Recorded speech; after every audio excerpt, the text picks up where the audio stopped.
Why motion is impossible. You are not moving right now. I know you think you are. Maybe you're walking somewhere.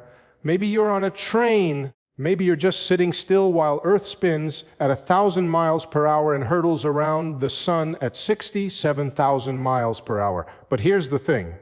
None of that is motion. Not in any fundamental sense. Motion, the way you understand it, the way physics textbooks describe it, the way your brain perceives it, is impossible. It cannot exist. And after 50 years of working with relativity and quantum mechanics, come to believe that what we call motion is one of the greatest illusions the universe has ever produced. Let me be very precise about what I'm claiming, because this is not mysticism, and it's not philosophy in the woolly sense. This is what the actual mathematics of physics tells us when we follow it all the way to its logical conclusions. Motion requires something to change position over time. That seems obvious. Object is here at one moment and there at another moment. The difference between those positions divided by the time elapsed gives you velocity. Simple, intuitive, and deeply, fundamentally wrong. Here's the first problem. In order for motion to occur, you need time to flow. You need a present moment that moves forward, leaving the past behind and approaching the future. But time doesn't flow. I've spent decades thinking about this. Time is not a river carrying us along. Time is a dimension like space. The universe is a four-dimensional block. Every moment that has ever existed or will ever exist is equally real, equally present in the structure of space-time. Your birth is there. Your birth is there. Your death is there. This moment right now is there. None of them is more real than the others. None of them is happening while the others are not. If this is true, and special relativity strongly suggests it is, then motion becomes very strange indeed, because motion requires change over time. But in the block universe, nothing changes. Everything just is. Your entire life, from beginning to end, exists as a static four-dimensional structure, a world line, we call it. A thread woven through space-time. You don't move along this world line, you are this world line. All of it. Simultaneously, I know what you're thinking.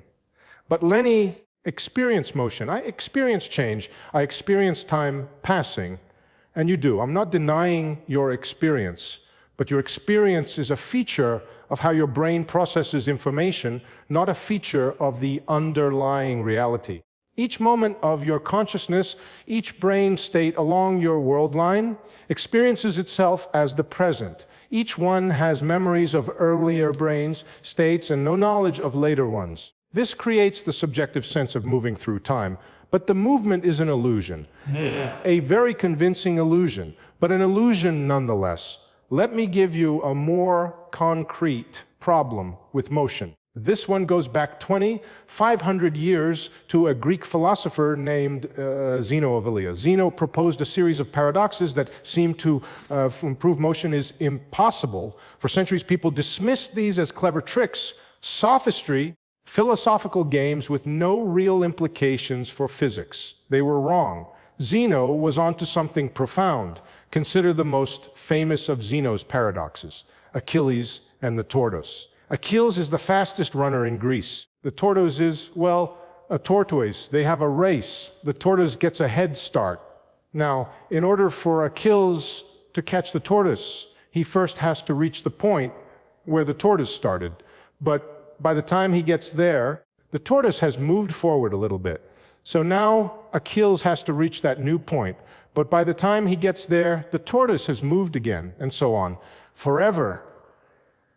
An infinite number of tasks. Achilles has to complete an infinite number of tasks before he can catch the tortoise. And you cannot complete an infinite number of tasks in a finite time. Therefore, Achilles can never catch the tortoise. Therefore, motion is impossible. Now, the standard response to this paradox is that mathematics solved it. We have calculus now. We understand infinite series. The sum of an infinite number of decreasing intervals can converge to a finite value. 1/2 plus 1/4 plus 1/8 plus 1/16, and so on equals 1, not infinity. So Achilles does catch the tortoise because the infinite series of time intervals sums to a finite time. Problem solved, motion is possible. Zeno was wrong, except Zeno wasn't wrong. He was asking a deeper question than he realized. And the mathematical solution, while technically correct, doesn't actually address the real problem. The real problem is this: how does anything traverse an infinite number of points?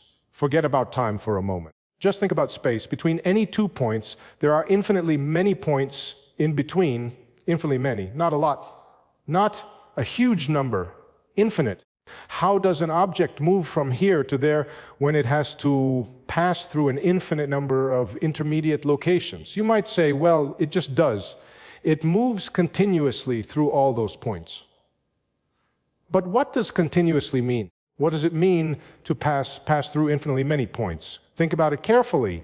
If space is truly continuous, truly infinitely divisible, then motion requires something miraculous. It requires the completion of an actually infinite process, not a potentially infinite process, not something that could go on forever if we let it. An actually completed infinity. Most mathematicians and physicists are comfortable with this. We've developed rigorous frameworks for handling infinity, real analysis, set theory, measure theory. We can calculate with infinite quantities and get sensible answers. But there's a difference between calculating with infinities and actually traversing them physically. The mathematics works, but does the physics? Here's where quantum mechanics enters the picture. And this is where things get really strange. In quantum mechanics, particles don't have definite positions, not because we don't know where they are, but because they don't have definite positions. A particle exists in a superposition of all possible positions simultaneously. It's not here or there. It's here and there and everywhere in between, all at once, with different probability amplitudes for each location. What does motion mean for such a particle? The particle isn't moving from point A to point B because it's not at point A to begin with. It's spread out over all of space. When we measure its position, we find it at some particular location. But between measurements, it doesn't have a location. It doesn't have a trajectory. It doesn't move in any classical sense. The famous double-slit experiment illustrates this perfectly. You fire electrons at a barrier with 2 slits. If electrons were particles moving along definite paths, each electron would go through one slit or the other, and you'd see 2 bands on the detector screen behind the barrier. That's not what happens. You see an interference pattern. Bands of light and dark, characteristic of waves interfering with each other. Electron goes through both slits simultaneously. It interferes with itself. It doesn't have a definite trajectory. It doesn't move in any ordinary sense. And here's the really disturbing part. If you try to observe which slit the electron goes through, if you try to catch it in the act of moving, the interference pattern disappears. The electron suddenly behaves like a classical particle going through one slit or the other. But you still don't see it move. You just see it here, then there. The observation collapses the wave function. The superposition of positions becomes a single definite position. But the movement is nowhere to be found.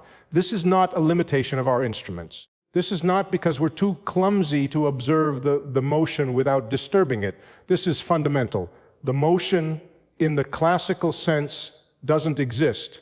What exists is a quantum state evolving according to the Schrödinger equation. And that evolution is nothing like classical motion. It's something far stranger, something that doesn't fit our intuitive concepts at all. Let me push this even further. Consider what happens at very small scales. At the Planck scale, the Planck length is about 10 to the minus 35 meters. It's the scale at which quantum gravity effects become important. Below the scale, our current theories break down. Space and time themselves may be fundamentally different at this scale. Many physicists believe that space-time is not continuous at the Planck scale. It may be discrete, quantized, pixelated like a digital image. If spacetime is discrete, then Zeno's paradox takes on a completely different character. There aren't infinitely many points between any two locations. There's a finite number, very large but finite. Motion would then consist of jumping from one discrete point to the next. But this raises its own problems. How does the jump occur? Is it instantaneous? If so, what does that mean? Can something be at one location at one instant and at a different location at the next instant with nothing in between? This is called quantum jumping or quantum leaping. And while the popular conception of it is oversimplified, there's something to it. In quantum mechanics, transitions between states can be genuinely discontinuous. An electron in an atom absorbs a photon and jumps from one energy level to another. It doesn't pass through the intermediate energies. It doesn't move continuously from one orbit to another. It's here, then it's there. The jump is instantaneous and discontinuous.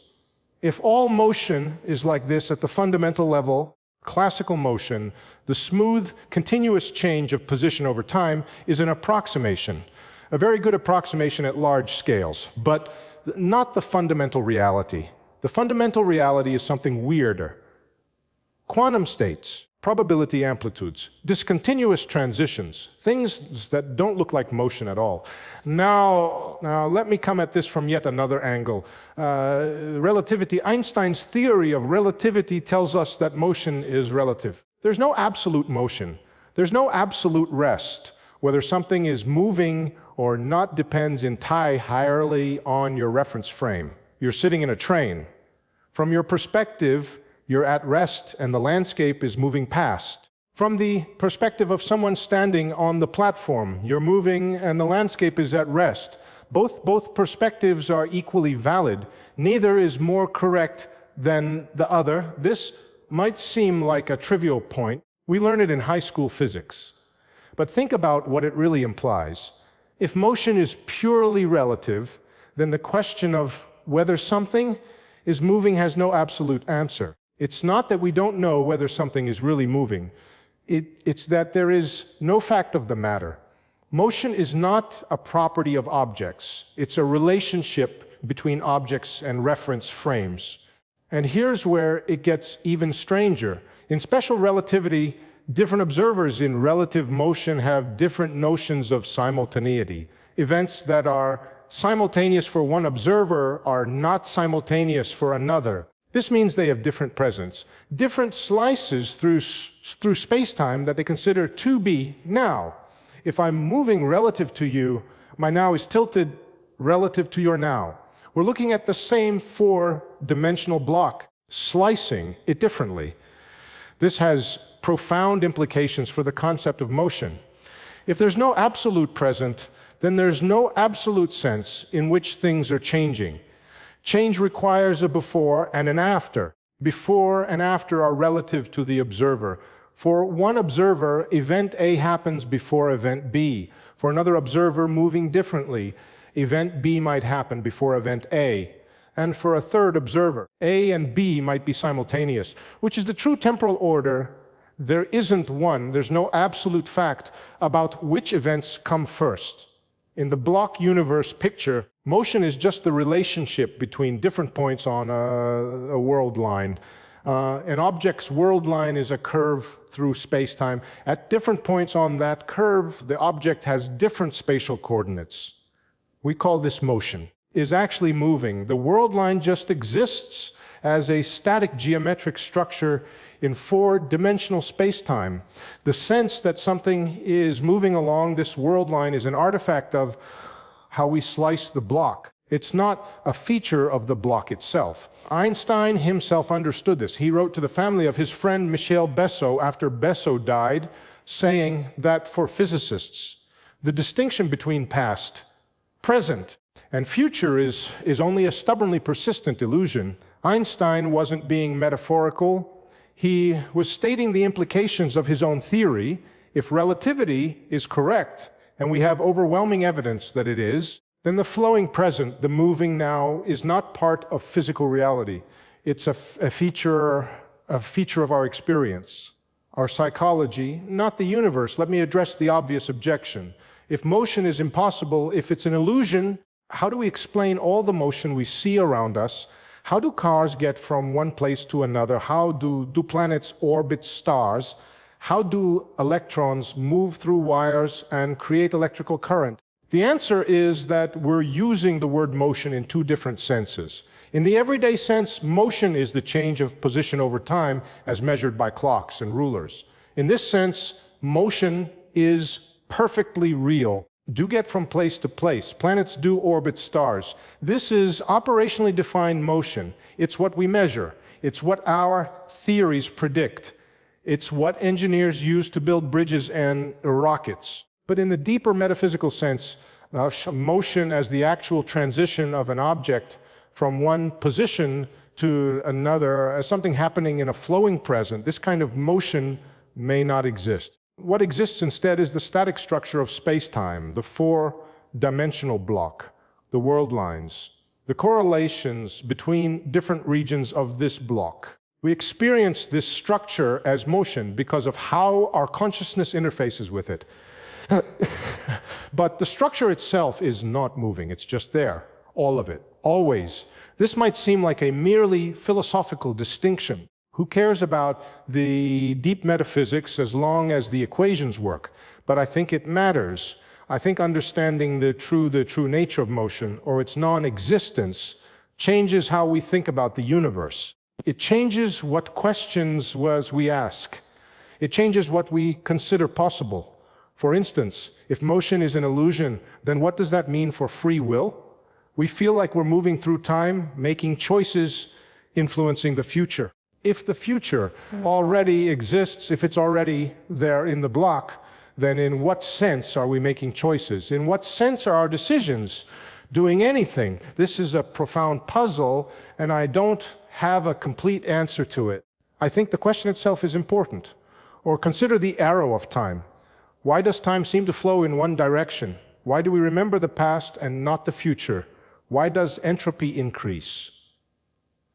If the block universe is static, the arrow of time cannot be a feature of the block itself. It must be something else, something about how the block is structured, or something about how we experience it. This is one of the great unsolved problems in physics. I think taking the block universe seriously is essential to solving it.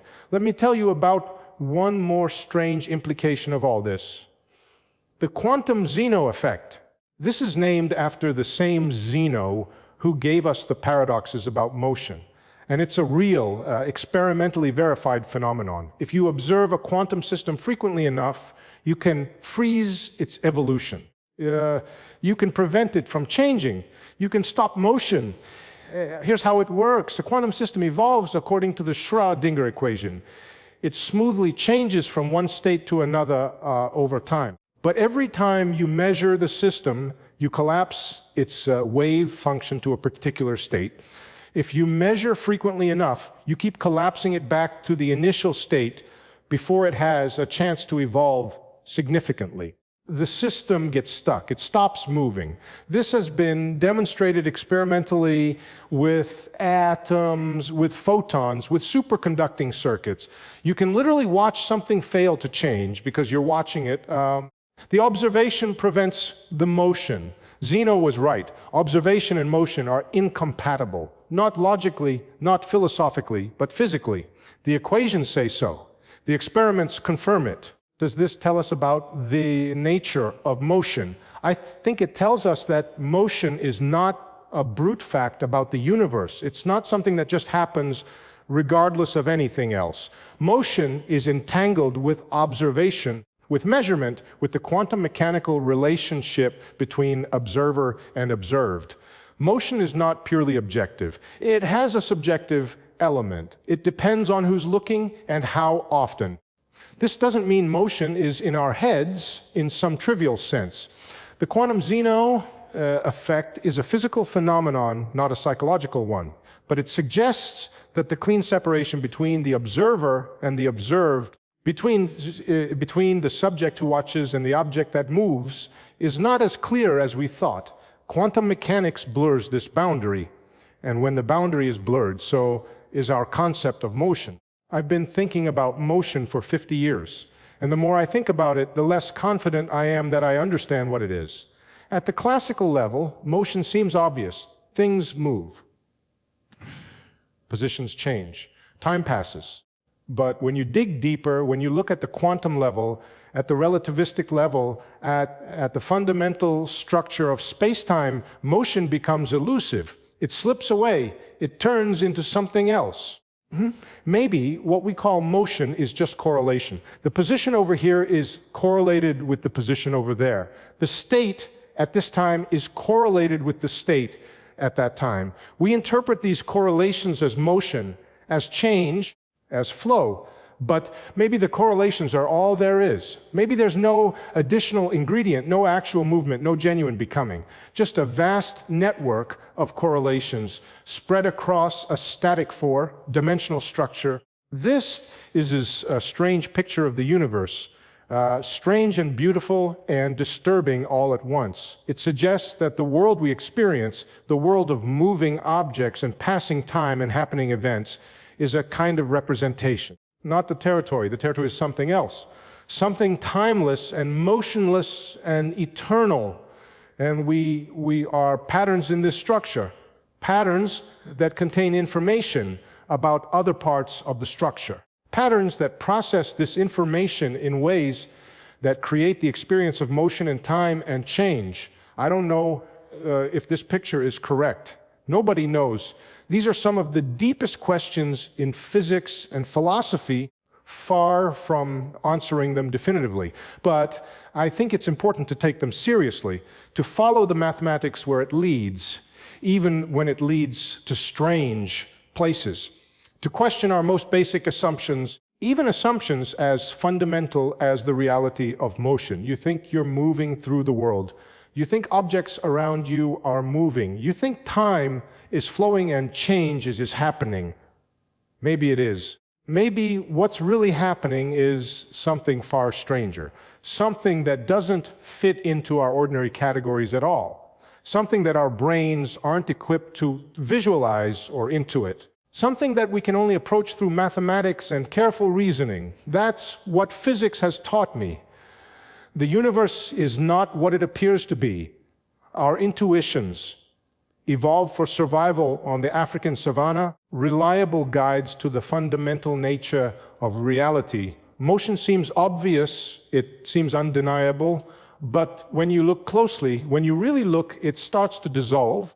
It starts to seem less like a feature of the world and more like a feature of how we see the world. Is motion impossible? In the deepest sense, maybe. In the deepest sense, maybe. In the practical sense, of course not. Things still get from place to place. Particles still scatter. But perhaps what we call motion is not what we think it is. Perhaps it's a story we tell ourselves, a narrative imposed on a reality that has no narrative at all. I find this both humbling and exhilarating. Humbling because it reminds me how limited our understanding is, how much we take for granted that may not be true, and exhilarating because it means there's so much more to discover, so many more layers to peel back, so many more surprises waiting for us in the mathematics and the experiments. Motion is impossible, or maybe motion is just misunderstood, or maybe the very question is confused based on concepts that don't apply to the fundamental level of reality. I've been working on these problems my entire career, and I still don't have the answers. But I think asking the questions is half the battle. And I hope you'll keep asking them too. Thank you for listening. Now try to move your hand and wonder whether anything actually moved at all.